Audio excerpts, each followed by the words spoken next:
Bonjour et bienvenue mes chers élèves.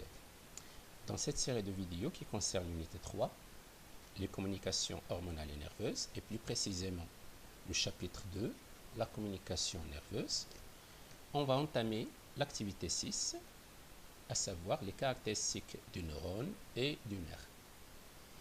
Commençons tout d'abord par l'étude de la réponse du neurone et du nerf à des excitations d'intensité croissante.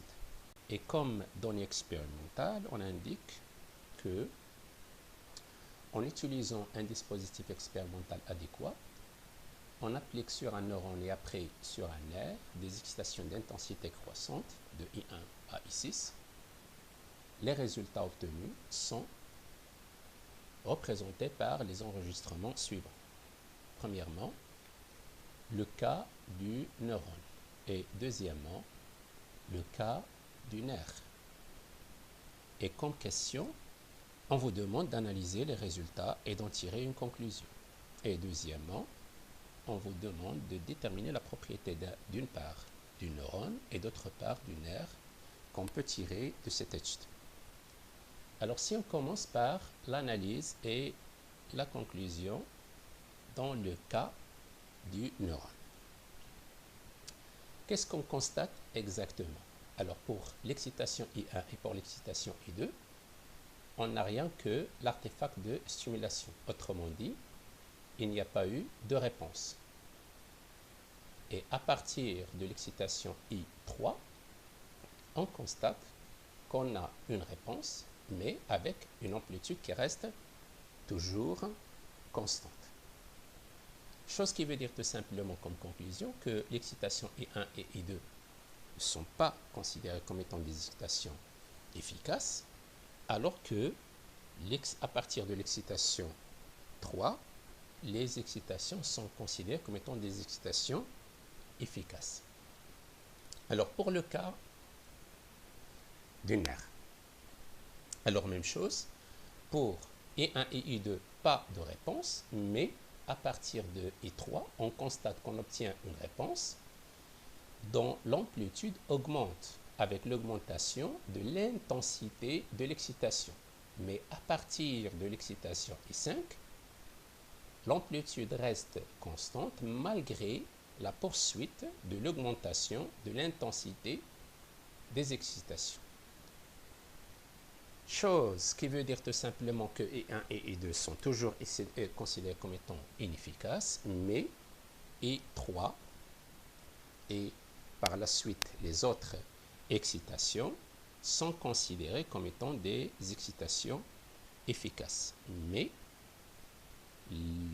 l'essentiel, c'est que l'amplitude augmente avec l'augmentation de l'intensité de l'excitation.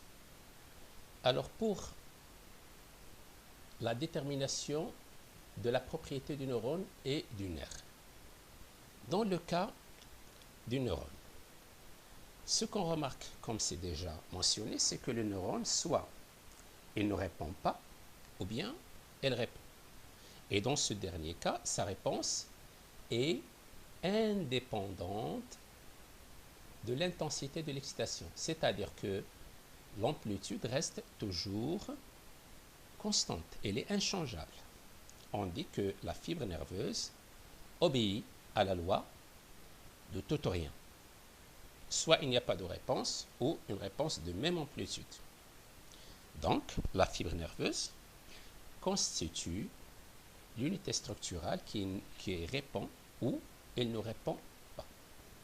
Soulignons le terme loi, tout simplement, de tout ou rien. Soit il y a une réponse, ou bien il n'y a pas de réponse. Alors pour le cas du nerf,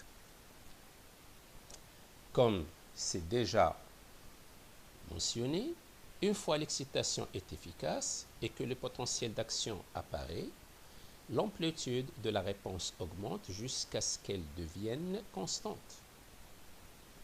Donc à partir de I3, on a une réponse dont l'amplitude augmente avec l'augmentation de l'intensité de l'excitation. Mais à partir de l'excitation I5, l'amplitude reste constante malgré la poursuite de l'augmentation de l'intensité de l'excitation. on dit dans ce cas que le nerf obéit à la loi de recrutement. C'est-à-dire, alors cette loi s'explique par le fait que le nerf se compose de plusieurs fibres nerveuses et que le nombre de fibres recrutées, c'est-à-dire le nombre de fibres engagées, augmente avec l'augmentation de l'intensité de l'excitation, jusqu'à ce que toutes les fibres répondent en même temps. Dans ce cas, l'amplitude restera inchangée, restera toujours constante.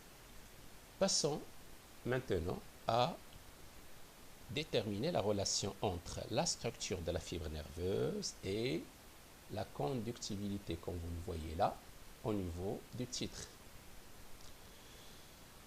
Et commençons par des études expérimentales, à savoir que l'utilisation d'une excitation efficace du nerf s'affine chez le lapin. Il s'agit là du nerf qui constitue la branche la plus large du nerf fémoral et qui est composée uniquement de fibres sensitives. Alors cette excitation permet d'obtenir le résultat représenté par la figure suivante. Premièrement, on demande d'expliquer le résultat obtenu à partir de l'analyse de la courbe. Commençons donc par l'analyse, c'est-à-dire la description de la courbe obtenue. Alors, comme vous le voyez, il s'agit tout simplement d'un potentiel d'action, mais un potentiel d'action qui a une forme différente de celle qu'on a déjà étudiée, chose qui veut dire tout simplement qu'il s'agit d'un potentiel d'action avec deux modes, avec deux sommets, le sommet A et le sommet B. Alors, le deuxième sommet, c'est-à-dire le sommet B, comme vous le constatez, apparaît lors de la phase de repolarisation du premier mode. Alors, cela s'explique par le fait que le nerf se compose de deux types de fibres nerveuses qui diffèrent entre elles par la vitesse de la conduction de l'influx nerveux, des fibres qui conduisent l'influx nerveux avec une vitesse importante et qui ont donné le sommet A, et d'autres fibres qui le conduisent avec une faible vitesse et qui ont donné le pic B. Donc, une fois l'analyse est donnée, on va poursuivre tout simplement les données expérimentales et on va essayer maintenant de déterminer les facteurs qui influencent la propagation de l'influx nerveux. C'est comme si on va se demander la question pourquoi une seule excitation d'intensité efficace a permis d'obtenir un potentiel d'action avec deux modes. Vous avez là tout simplement les données regroupées dans un tableau qui résume les résultats de notre étude qui prend tout simplement en considération la nature de la fibre nerveuse d'une part, son diamètre d'autre part et encore plus sa vitesse de propagation de l'influx nerveux. Donc l'activité consiste tout simplement à tirer une conclusion à partir de l'analyse des résultats. Et bien sûr, on doit commencer par l'analyse. Autrement dit, on doit tout simplement décrire ce qu'on observe. Donc, on constate que pour un même type d'être vivant, c'est-à-dire par exemple si on prend en considération les fibres myéléniques des mammifères, qu'est-ce qu'on constate?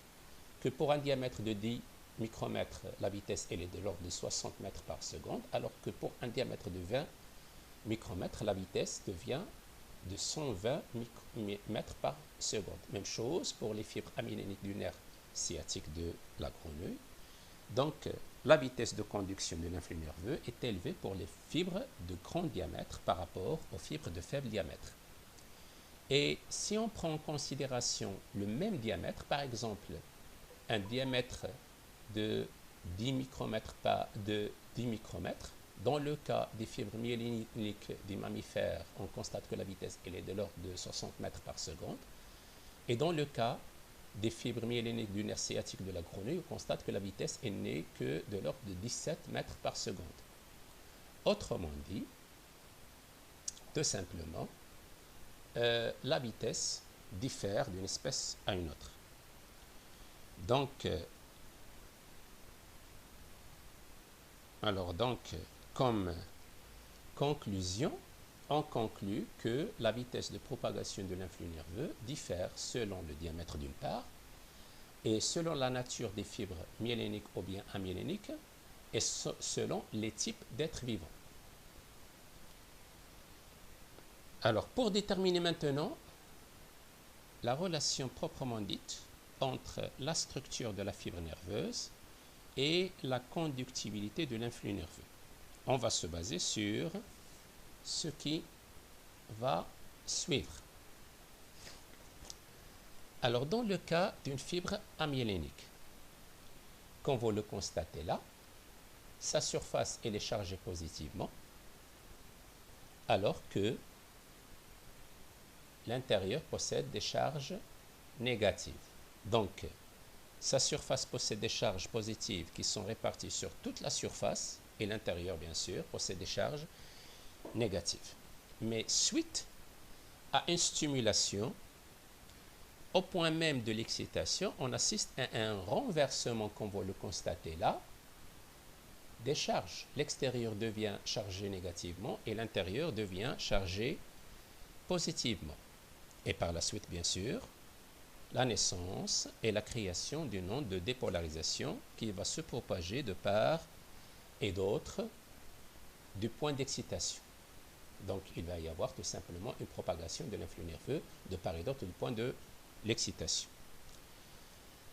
Donc, la conduction s'effectue d'une façon continue d'un point à un point avoisinant, de proche en proche. C'est la théorie des courants locaux. Il s'agit d'une conduction avec une vitesse faible. Pourquoi? Parce que tout simplement, il va y avoir un déplacement des charges d'un point à un point qui lui est proche.